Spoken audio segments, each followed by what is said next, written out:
بسم اللہ الرحمن الرحیم۔ اپنوں کے نقش قدم پر ہو مرنا یا جینا، وَتَرَكْنَا عَلَيْهِ فِي الْآخِرِينَ، اور ہم نے چھوڑا حضرت کے لیے آنے والوں میں سلام علی نوح فی العالمین، سلام و حضرت نوح پر کائنات میں۔ کہتے ہیں کہ حضرت نوح علیہ السلام نے جب بچھو سانپ ڈالے اندر تو اللہ تعالیٰ سے کہا یہ کاٹے نہیں، تو فرمایا آپ گیٹ پہ کھڑے ہو کے کشتی کے جائے سلام علی نوح فی العالمین، اور اس کلمے کا اثر ہے کہ بچھو اور سانپ بے زہر ہو جاتا ہے۔ حدیث میں ہے کہ ما کذب ابراہیم الا ثلاث، تین باتیں ایسی ہیں اگر ان کی حقیقت معلوم نہ ہو تو ایک سطحی النظر کو جھوٹ نظر آئے گی۔ ایک تو اپنی بیوی سارا کو کہا انت اختی، آپ میری بہن ہے، یعنی دین کے اعتبار سے، اسلام کے اعتبار سے۔ اور دوسرے بت توڑ کر بڑے بت کے گلے میں کلاڑا ڈالا اور کہا بل فعلہ کبیرہم ھذا فاسألوہم ان کانوا ینطقون، یہ بڑا اعلیٰ حضرت جو ہری پگڑی باندھا ہوا ہے اس نے مار پیٹ کی ہوگی، اس سے پتہ کرو۔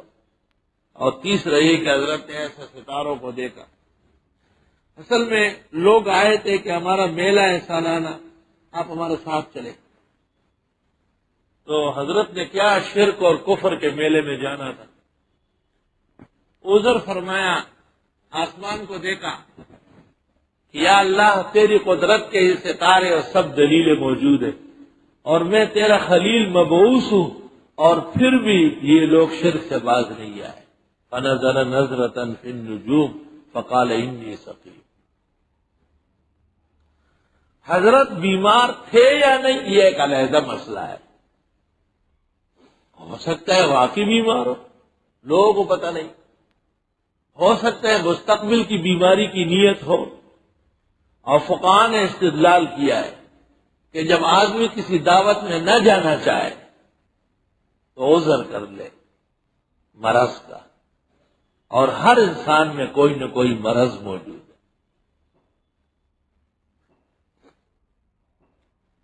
تو یہ باتیں جھوٹی نہیں ہیں، لیکن ان کے سچ سمجھنے میں ذرا دیر لگ رہی ہے۔ مثلا ابراہیم خلیل اللہ موجود ہے اور لوگ شرک اور کفر کرتے ہیں، تو اس سے بڑھ کر حضرت کی بیماری کیا ہو کہ آپ ایک جگہ موجود ہیں اور لوگ درگاہوں کے سجدے کر رہے ہیں، تو آپ اپنے آپ کو صحت مند کہاں سمجھیں گے؟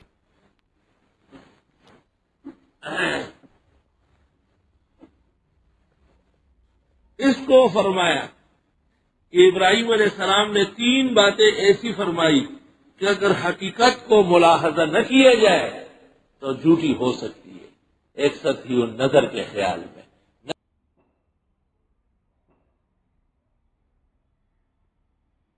موسیٰ علیہ السلام ایک دفعہ اچانک کوہ طور روانہ ہو گئے۔ موسیٰ علیہ السلام کے ساتھ اللہ تعالیٰ کا یہ برتاؤ تھا کہ جب کوئی خاص موقع ہوتا تو حضرت شرق طور چلے جاتے بجانب ایمن طور، اور وہاں سے باقاعدہ اللہ رب العالمین کے پیغامات آواز کی شکل میں موسیٰ علیہ السلام پر آتے، کلام الہی سنتے۔ وَكَلَّمَ اللَّهُ مُوسَىٰ تَكْلِيمًا۔ موسیٰ علیہ السلام یکدم روانہ ہو گئے، شوق باری تعالی دامنگیر ہوا۔ جب وہاں پہنچے اور اللہ تعالیٰ کی طرف سے کلام کا نزول ہو رہا تھا تو اس سے پہلے بمقتضائے بشریت خیال آیا کہ یرا راستے سے آ گیا، گھر چلے ہی جاتا، کچھ آٹے کا انتظام کر لیتا، گھر والوں کے لیے کھانے کا چند دن تو لگتے ہیں۔ اللہ بزرگ و برتر جو علیم بذات صدور ہے اس کو تو پتا ہے۔ جیسے موسیٰ علیہ السلام سے کلام شروع ہوا کہ اے موسیٰ، یہ سامنے چٹان ہے، اس کو لاٹھی سے توڑو۔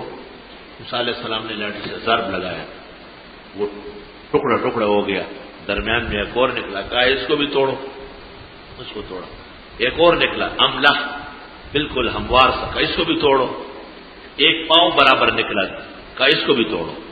جب اس کو توڑا تو اس میں سے ایک کیڑا گر گیا، زندہ کیڑا. اور موسیٰ علیہ السلام کو اللہ تعالیٰ نے کہا کہ اے موسیٰ، یہ چھوٹی سی مخلوق آپ سے کوئی بات کرنا چاہتی ہے، آپ ذرا کان قریب کریں. موسیٰ علیہ السلام نے کان قریب کیا. اب وہ چھوٹی سی کیڑی وہ جو پتھر سے نکلی ہے وہ پڑھ رہی ہے سبحان من یرانی ویعرف مکانی ویرزقنی ولا ینسانی. باقی ہے اس اللہ کے لیے جو مجھے دیکھ رہا ہے اور میری یہ جگہ اس کو معلوم ہے، مجھے وقت وقت پر روزی پہنچاتا ہے. روح المانی میں ہے کہ وہ جو کیڑا تھا چھوٹا سا، تو فی فیہ نبت طری، اس کے منہ میں ہرا پتا ہے، وعلیہ تلن، اور اس کے اوپر شبنم کا قطرہ. یہ کھانا اور یہ پینا دونوں ہے، یہ کھاؤ اور یہ پیو جب پیاس لگے. سبحان من یرانی ویعرف مکانی ویرزقنی ولا ینسانی. الحمدللہ رب العالمین. اللہ اکبر و کبیرہ.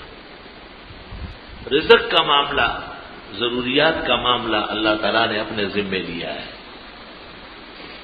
ورنہ علماء اور طلباء کا کیا بساط ہے، ان کی کیا آمدنی ہے، ان کے کتنے کارخانے اور فیکٹریاں ہیں. لیکن الحمدللہ کائنات کے رزق کا خلاصہ اور اعتر وہ ان کو پیش کیا جاتا ہے. الحمدللہ لا الہ الا اللہ. جو اشیاء جسم کے لیے ضروری ہے اللہ وہ بھی مہیا فرماتے. گرمی میں گرمی کا لباس، بہترین ٹھنڈے پنکھے، عمدہ جگہ، سردی میں سردیوں کا لباس، اسی حساب سے پوشاک اور کپڑا، اسی طرح رہنا سہنا. آگے زیادہ سے زیادہ شیئر کریں اور ہمارے چینل کو سبسکرائب کریں.